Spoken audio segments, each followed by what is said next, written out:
Hello students, myself Professor S.G. Rehman from Department of Civil Engineering, KLS VDIT, Halia. Students, in the last online class, we have discussed about the last two topics of the model number 3, and also we have discussed the topics of model number 5, and we have discussed in detail about the process flowchart, sources and characteristics of industrial wastewater treatment method, reuse and recovery and disposal of cotton and textile mill waste as well as industry.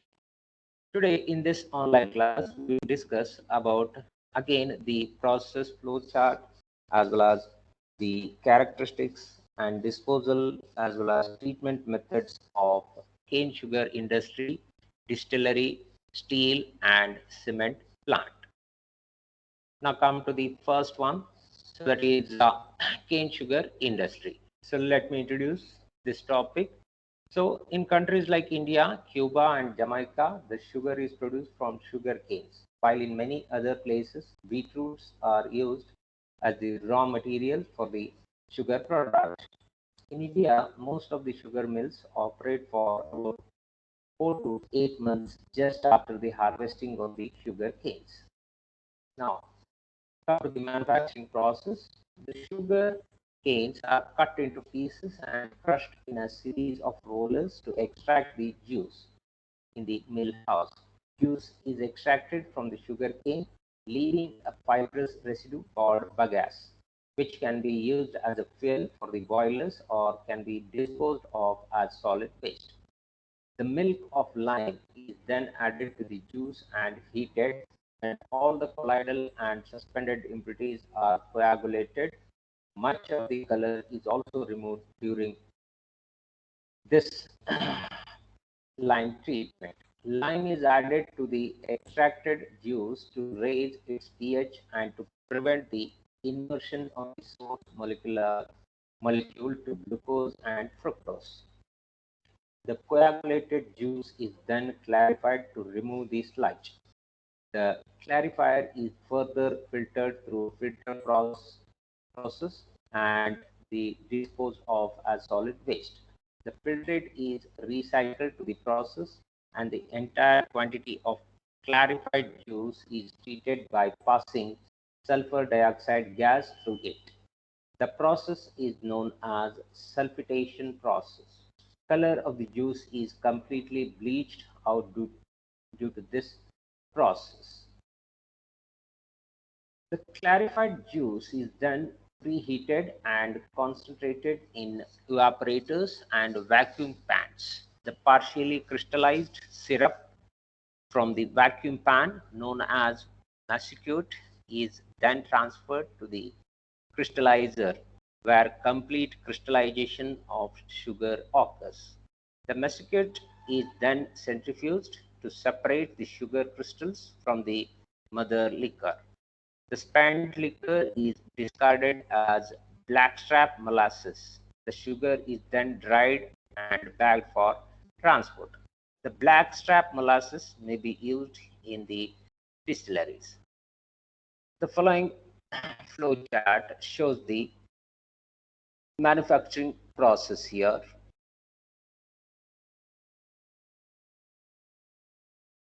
So this is the flow chart. So just you can get this particular flow chart in the book Industrial Wastewater Treatment by A.D. Patwardhan. So here you can see various processes involved in the manufacturing of the sugar from sugar cane.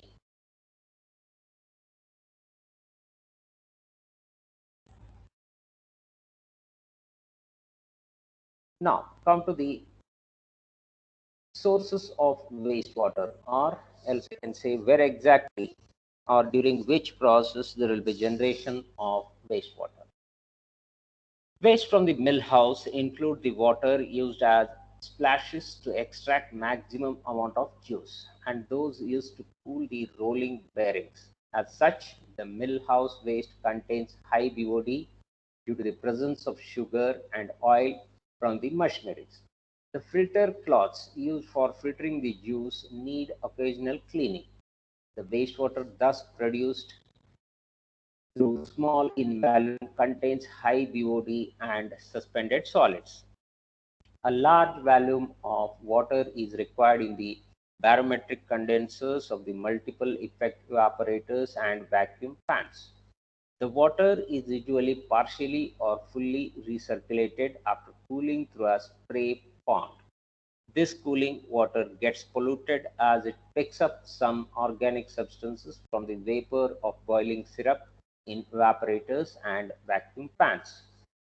The water from spray pond, when overflows become a part of the wastewater and usually of low BOD in a properly operated sugar milk. Additional waste originates due to the leakage and spillages of juice, syrup and molasses in different sections, and also due to the handling of molasses. Now, let us discuss about the effects if at all this particular wastewater is not treated and discharged directly into the natural water body. The fresh effluent from the sugar mill decomposes rapidly after few hours of stagnation. It has been found to cause considerable difficulties when their effluent gets an access to the watercourse. The rapid depletion of oxygen due to biological oxidation followed by anaerobic stabilization of the waste causes a secondary pollution of offensive odor and black color. Now, if you come to the characteristics of sugar mill waste, so this particular table shows the different characteristics of wastewater generated in sugar mill. The wastewater will be having pH around 4.6 to 7.1, COD, that is chemical oxygen demand, that is around 600 to 4380 mg per liter or ppm, BOD, that is around 300 to 2000 mg per liter, total solids 870 to 3500 mg per liter, total volatile solids 400 to 2200 mg per liter, total suspended solids 220 to 800 mg per liter, total nitrogen that is 10 to 40 mg per liter, and also if you take the COD and BOD ratio, it is around 1.3 to 2 here. So these are the characteristics of wastewater generated in a sugar industry or sugar mill. Now, let us come to the treatment of wastewater generated in sugar mill. Disposal of the effluent on land as irrigation water is practical in many sugar mills, but it is associated with odor problem. The reasonable COD BOD ratio of the mill effluents indicate that the waste is amenable to biological treatment. However, generally it is found that the aerobic treatment with conventional activated sludge process and trickling filter is not too efficient, even at low organic loading rate. A maximum BOD reduction of 51% is observed in a pilot plant study at Kanpur, where both trickling filter and activated sludge process were tried. In view of the high cost of installation and supervision of the treatment units and the same seasonal nature of the operation of this industry, it is generally observed that the conventional aerobic treatment will not be economical in this country. Anaerobic treatment of the effluent using both digester and lagoons have been found to be more effective and economical. A BOD reduction of about 70% was observed in a pilot plant study with an anaerobic digester. The effluents of the anaerobic treatment units are found to contain sufficient nutrients, that is nitrogen and phosphorus. As such, further reduction of BOD can be accomplished in aerobic waste stabilization ponds. When the sufficient land is available, a two-stage biological treatment with anaerobic lagoons followed by aerobic waste stabilization ponds is recommended for Indian conditions. The mill effluent, however, is to be pre-treated primarily in bar screen and grease trap. It is expected that the BOD reduction in the anaerobic process will be in order of 60%, while overall BOD reduction may be in the order of 90%.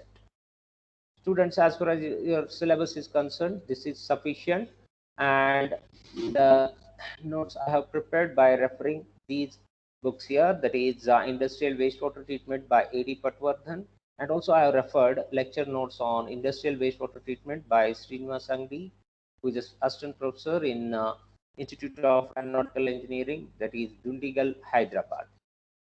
Students, these topics are very important in sanitary engineering as well as in municipal services, and also if you want to work as a consulting environmental engineer. Okay, so let us come to the next topic, that is process flow chart as well as the sources of wastewater, disposal of wastewater, treatment of wastewater from distillery here.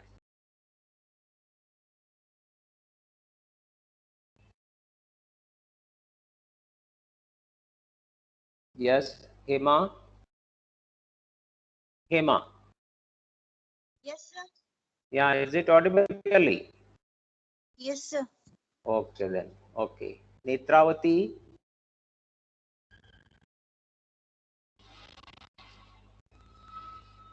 Sudha. Sudha. Yes, sir. Yeah, is it audible clearly? Audible. Yeah, I have gone through the various topics related to sugar mill.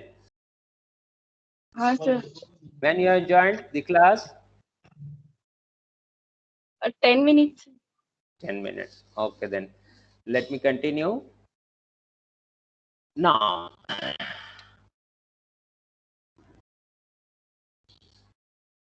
in the last notes, we have discussed about the uh, process flow chart as well as sources and various topics related to cane sugar industry. Now, we'll discuss about the same thing, that is process flow chart as well as characteristics as well as treatment methods of wastewater generated in distillery. Now let me start the topic. Molasses generated during the manufacture of sugar from cane or beet is a waste product containing sugar which can be longer be extracted economically. It is therefore used in the manufacture of industrial alcohol. According to the data of All Indian Distillery Association, about 1.6 million kiloliters of alcohol is produced per year by 309 distilleries in India. The manufacturing process involves dilution of the molasses with water to 12 to 20% sugar, acidification with sulfuric acid, fermentation with the help of yeast, Saccharomyces cerevisiae, and under controlled condition of pH and temperature, and nutrient supplementation with nitrogen and phosphorus. Fermentation is done for a period ranging from 12 to 60 hours at a temperature of 30 degrees centigrade, at the end of which the ethanol concentration is between 7 and 10%. The fermenter produces yeast sludge with about 30% solids, which is separated either for recirculation or used for its food value.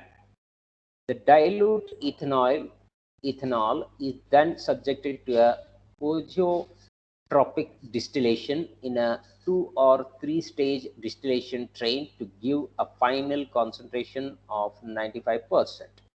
The first column of the train removes the bulk of water and other constituents from the ethanol and is the principal component of spent washing.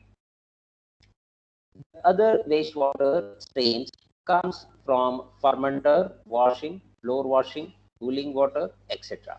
It takes from 3 to 10 kg of molasses to produce 1 liter of alcohol and produces 10 to 15 liters of spent wash. The total volume of wastewater per liter of alcohol produced ranges from 60 to 100 liters. Cooling and condenser waters are generally 6 times the volume of spent wash and are generally not polluted as they are used in surface condensers. A general manufacturing process is as shown below in the flow sheet. So this is the general flow sheet of manufacturing of ethanol from molasses of a sugar industry. So here molasses, it is subjected to a process that is dilution of water. Again, there will be a fermentation, and during fermentation there will be addition of H2SO4, that is sulfuric acid, as well as nutrient. So then it leads in the generation of yeast sludge, and in the primary process there will be a production of ethanol, which is or liquid which is having 7 to 10% ethanol, and again it is subjected to a multi-stage evaporation.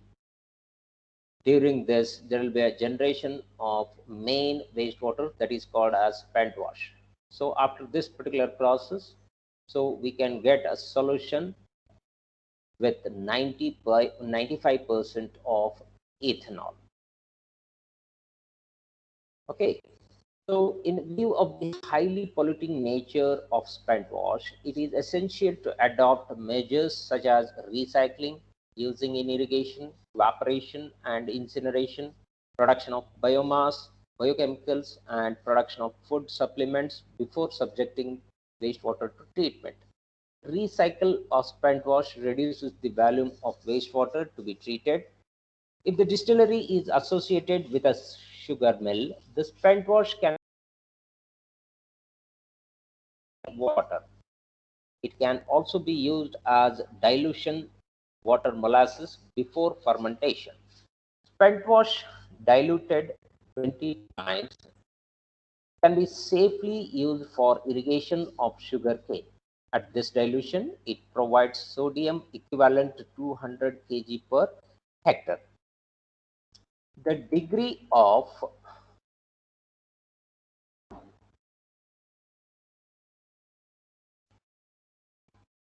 dilution will depend on the composition of spent wash, nature of soil, inorganic salts, as well as characteristics of molasses distillery wastewater,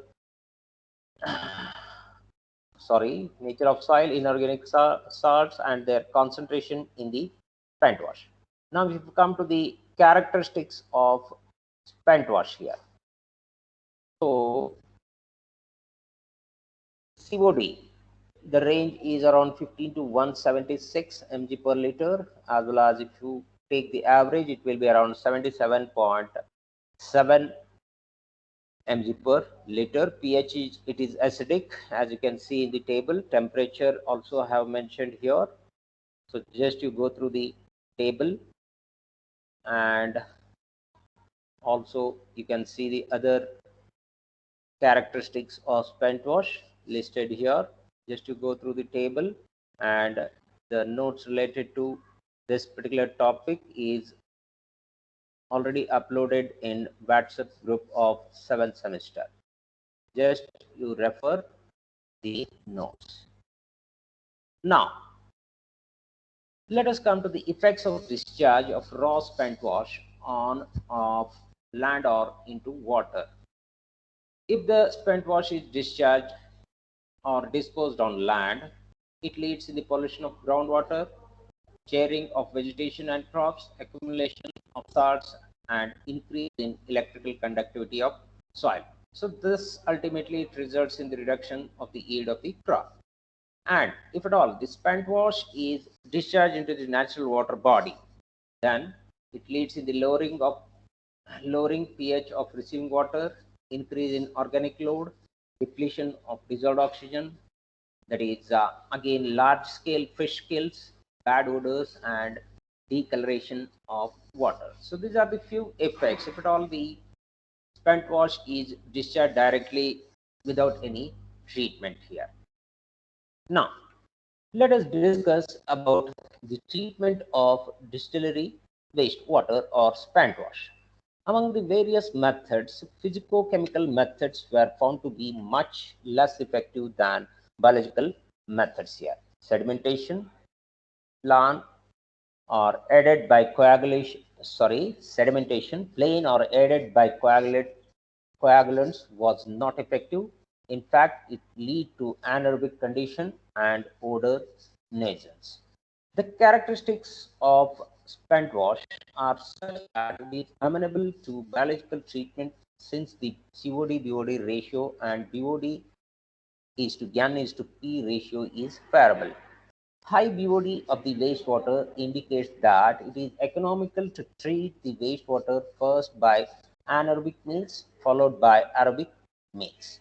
Anaerobic treatment has the obvious advantages of requiring less power, producing small amount of excess sludge and producing a gas with good fuel well. The high BOD of spent wash requires that anaerobic treatment must be followed by aerobic treatment in order to meet the stipulated quality standards. Anaerobic treatment may be given using fixed film bioreactors or non-attached biomass reactor. It may or may not be necessary to raise the pH value and lower the temperature of the wastewater. So considerable work has been done on treating the wastewater by anaerobic means. If you want some more information, you can Google to get the various researches going on the treatment of this distillery spent wash. Students, the notes I have prepared using these references here.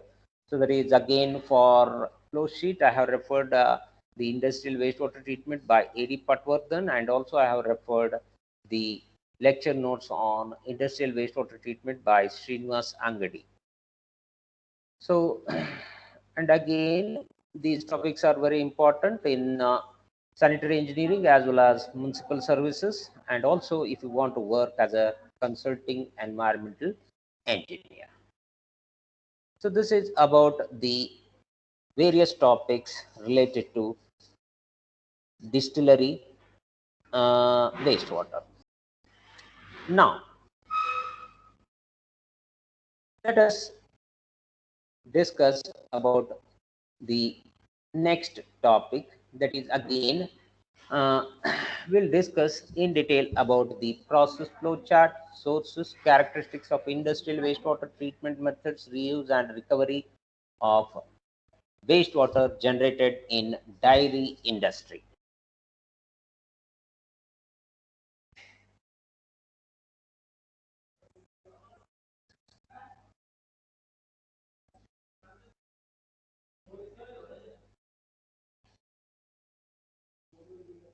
Yes, students. Jai Shri. Jai Shri Ramat. Jai Shri. Yes, sir. Yeah, is it audible clearly? Yes, Yeah. sir. Yeah. Which are the topics now we have discussed? Tell me about which industrial wastewater we have discussed.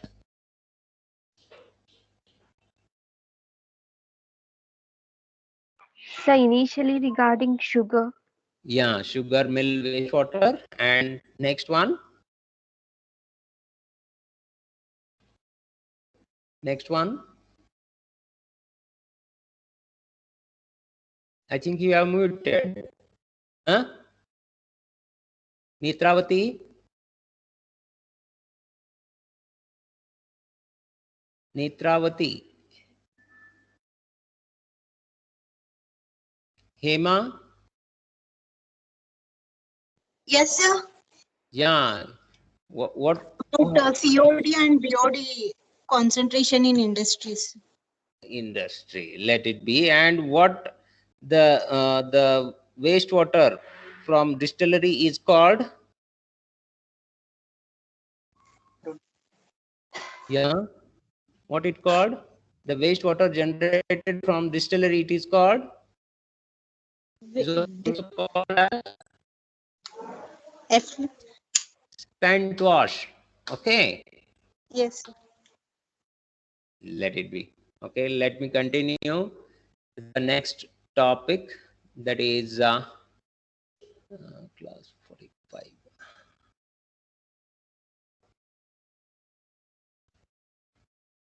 Yes. Now, let us discuss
Jayashree.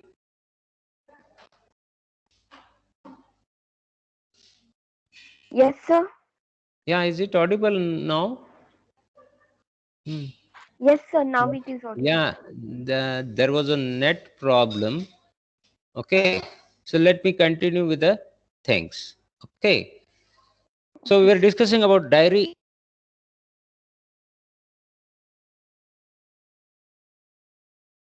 processes or processes of diaries here.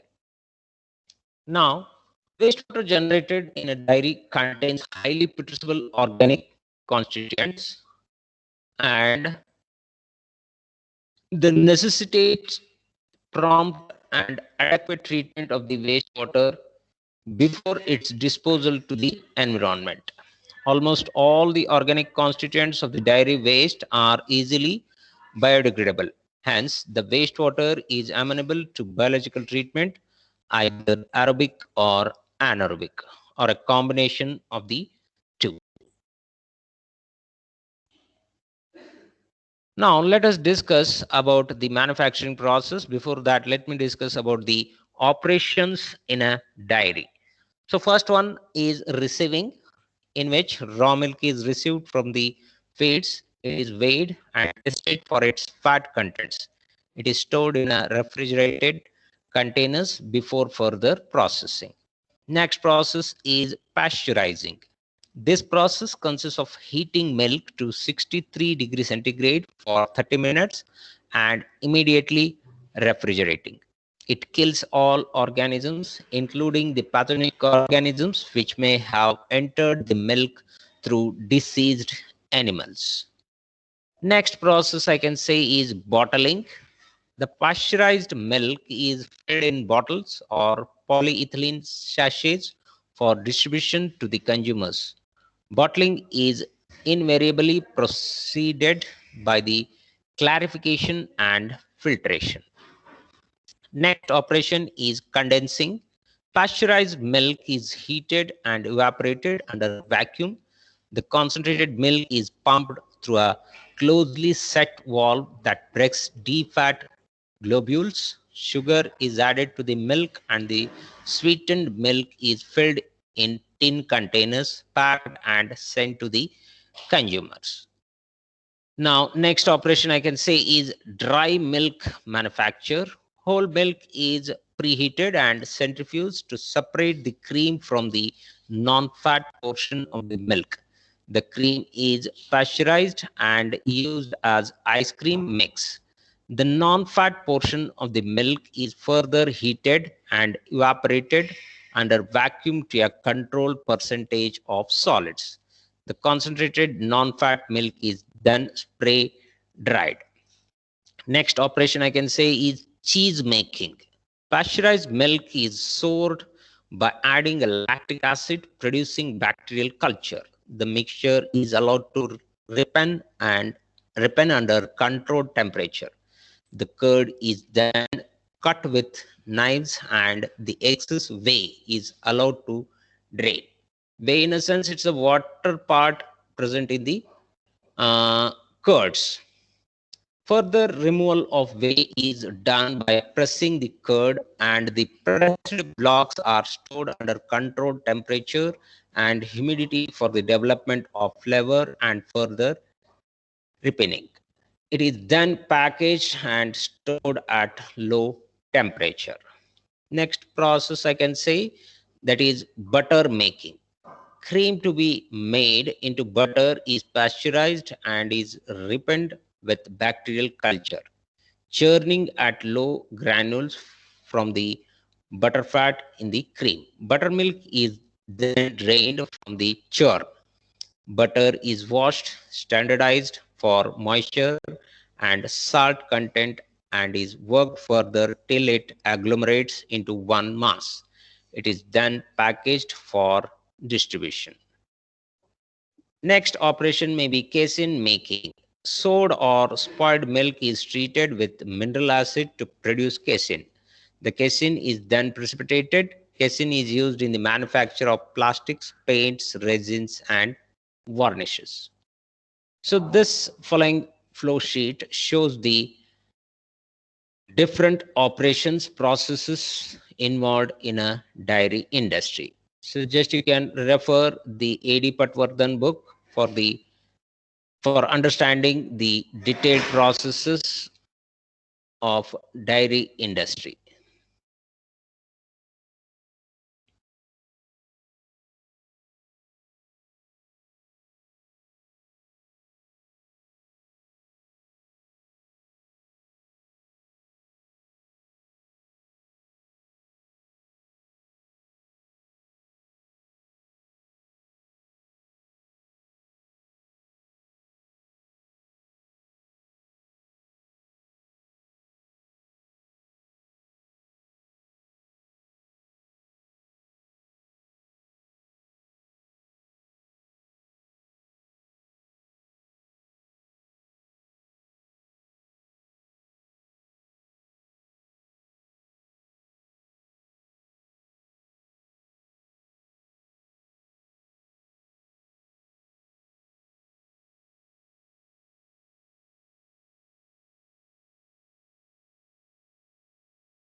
Hello, Sohan Patrekar. Yes, Sudha.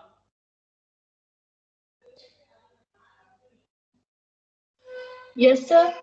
Yeah, is it audible now? There Yes, was a sir. Audible, problem. sir. There is a problem with net connectivity, ma. Okay. Okay. So let me Okay. continue with the things. We were discussing about the sources of waste or wastewater in a dairy industry. As I told you, waste producing operations are washing of bottles, cases, cans, tanks, cooling equipment, processing equipment, and floor washings. Dripping, leaks, spillages, and overflows due to improper equipment or inefficient operation will leads in the generation of wastewater. And again, also discharges from evaporators will leads in the generation of wastewater. And also one another source is wasted buttermilk and whey.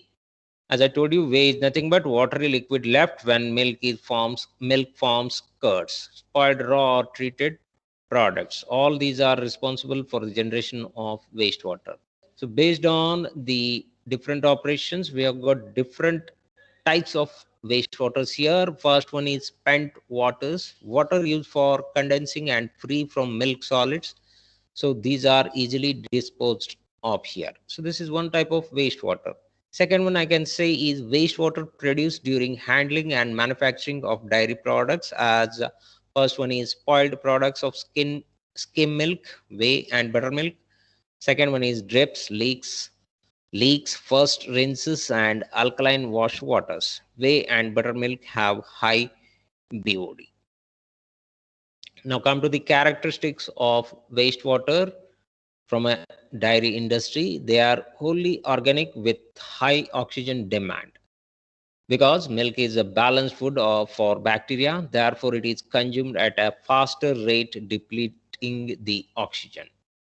It is estimated that 1 kg of whole milk produces about 10 kgs of BOD, that is equal to 300 to 3000 mg per liter, and the BOD by COD very high, that is 0.68, indicating degradability of the waste.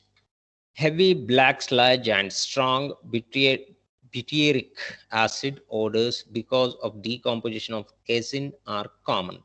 Also, these wastes contain nitrogen and phosphorus, which are excellent nutrients for algae and other aquatic plants, which on death add to the taste and odor of the waste water.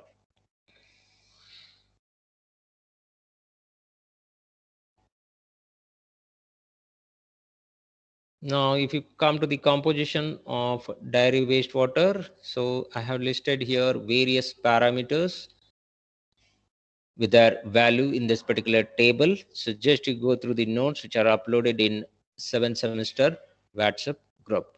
So let me discuss in brief about treatment of dairy wastewater. As evident from the high BOD and COD ratio, the dairy waste can be treated efficiently by biological processes.